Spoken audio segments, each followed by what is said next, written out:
ከተለመደው የቅዳሜና እሁድ ገበያ ውጪ ቅዳሜና እሁድ ምን ይሸጣል ምን እንገዛለን ብለን ብናስብ ወደ አንድ ቦታ ይዣችሁ ሄዳለሁ። እሁድና ቅዳሜ እዚህ የመኪና ገበያው ይደራል። ምን ይመስላል ገበያውን አብረን ነው የምናየው። ከኔ ጋር ነው።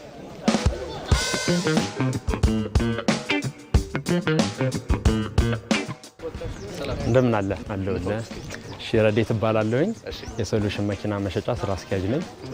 ዛሬ እንግዲህ ያው ሰንዴ ማርኬታችን ላይ ተገናኝተናል። አዎ እሁድ ገበያው ይደራል። እሁድ በተለይ በጣም ሞቅ ያለ ገበያ ነው ያለ። እንደምትመለከተው በጣም በርካታ ህዝብ ነው ያለው፣ በጣም በርካታ መኪና ነው ያለው። እንዴት ሐሳቡ መጣላችሁ? እሁድን ሰውም እንደዚህ አይነት ነገር ማግኘት ይችላል የሚለው ሐሳቡ እንዴት መጣ መሰለ? ከሰኞ እስከ ቅዳሜ ነው ገበያዎች ያሉት። አንዳንድ ሰው ደግሞ ከሰኞ እስከ ቅዳሜ መንቀሳቀስ የማይችልበት ሰዓት ስለሆነ እሁድ ነው አብዛኛው ሰው ቤቱ የሚሆነው። ለምን የመንግስት ሰራተኛውንም እሁድ የሚመቸውንም ሰው እረፍት የሚሆነውን ሰው ያማከለ ገበያ ለምን አናደርግም ብለን አሰብንና እንደምታየው ሰፋ ያለ ግቢ አድርገን እጅግ በርካታ መኪና እሁድን ሰንዴ ማርኬት ብለን ለየት ባለ መልኩ ጀመር ነው ማለት ነው። እዚያው ሻጭም ይመጣል። ዞር ዞር ብለን አሳያለሁ። ግቢ ውስጥ ካሉት 50% የሚሆኑት የራሱ የድርጅቱ መኪናዎች ናቸው። እንዲሁም ደግሞ ሻጮችም ደግሞ መኪናቸውን ይዘው ይመጣሉ።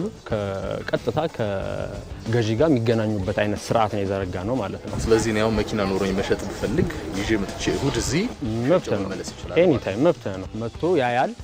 አቅም እንኳን ባይኖረው ገባ ይዘጋጅበታል። እሁድ የሚለው ኮንሰፕት ለመዘጋጀት ብሩን ሴቭ ለማድረግ ምናምን ይረዳዋል ማለት ነው። መተውን አይተ ኦብዘርቭ አድርገ በኔ አቅም ልክ የትኛው መኪና ፊት ያደርገኛል የሚለውን ተገንዝበ ሄደ በሌላው። ምክንያቱም ኦልሞስት አሁን የዛሬው 31ኛው ሰንዴ ማርኬታችን ነው።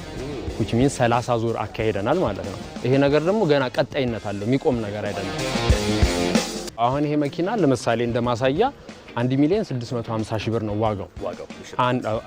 1,650,000 ብር አውጥቶ መግዛት ለማይችል ሰው 850,000 ብሩን ብቻ ካሽ ከፍሎ ቀሪውን 800,000 ብር የባንክ ኦፕሽን የሚያገኝበትን ፕሮባቢሊቲን የፈጠርንለት ማለት ነው። በከተማችን ላይ ደግሞ ከ5-6 የሚሆኑ ስመገናና የሆኑ መኪና ፈታሾች አሉ።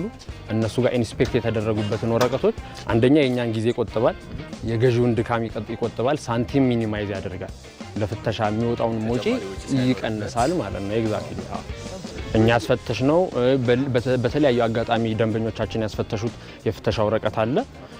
ይሄኛውን አላምንበትም ካለ በራሱ መካኒክ ደግሞ አስፈትሾ ኔጎሺዬት የምናደርግበት ፕሮባቢሊቲ በደንብ የተመቻቸ ነው ማለት ነው።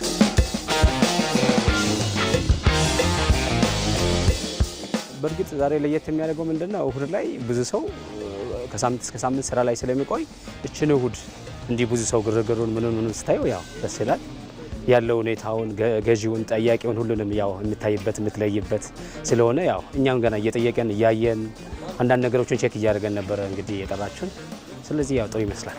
ለኔ የሰጠኝ እድል አንደኛ መኪናው ሴፍ ነው፣ ይጋጫል፣ ይሰረቃል ብራም ብለ ኤክስፔክት አታረግም። ሌላው ምንድነው በተመጣጣኝ ዋጋ ከህዝብ ጋር ስለምትገናኝ መኪና ይሸጥላል ቶሎ። ሁለተኛው ደግሞ መኪና ደህንነት ይጠበቃል። ትልቁ ዋናው የመኪና ደህንነቱ ነው። እሁድ ቀን መሆኑ ሞር አድቫንቴጅ ነው። ምክንያቱም ከስራ ደክሞ ቤት ረፍት ስታደርግ ከልጆች ጋር ከቤተሰብ ጋር ተሰብስበህ ትመጣና ወደ አንድ ዲሲሽን ውሳኔ ላይ ትደርሳለህ። የምትፈልጋቸውን ነገሮች ሁሉ ማግኘት ስለምትችል መኪኖች እያመጣ አቆማለሁ፣ እሸጣለሁ። ሁሉ ነገር ሴፍ ስለሆነ ተመችቶኝ ነው ያለሁት።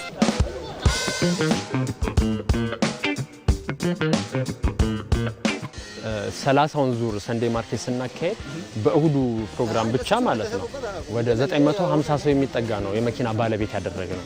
950 ከዚህ እሁድ ላይ ብቻ ማለት ነው። ይሄ ማለት ከሰኞ እስከ ቅዳሜ ያለውን ሳይጨምር 950 ሰዎችን የመኪና ባለቤት ያደረግንበት ነው። እንዳልኩ ቅድም የባንክ ኦፕሽን አለ ብዬ ነበረ። የባንክ ኦፕሽናችን 50-50 60-70 30-70 የሚባል የባንክ ኦፕሽን ስላለ ከስተመሮች በጣም ደስተኛ ሆኖ ነው የሚገበያዩ። ዛሬ በ31ኛው ዙር ሰንዴ ማርኬታችን ደግሞ 50 ሰዎችን ሞልተን 1000 ለመሙላት ነው አቀዳችን። እንግዲህ እኔም ደግሞ ዞር ልበልና ደግሞ በትክክል አይኔ ቀልብ ያረፈባት እንደው በሚገባ ይቻላል። አመሰግናለሁ። እኔም በጣም ነው የማመሰግነው። ተመልካቾቻችን እንግዲህ እንዳያችሁት እሁዳችሁን ቅዳሜና እሁዳችሁን መታችሁ ደግሞ እንዲህ አይነት ነገሮች መግዛት ለሚፈልግ ማንኛውም ሰው እንዲህ አይነት አማራጮች መኖራቸውን ለመጠቆም ያህል በዛሬው የቢዝነስ ዘገባችን ይህንን የእሁድ የመኪና ገበያ እናስቃኝተናችኋል። ሰላም።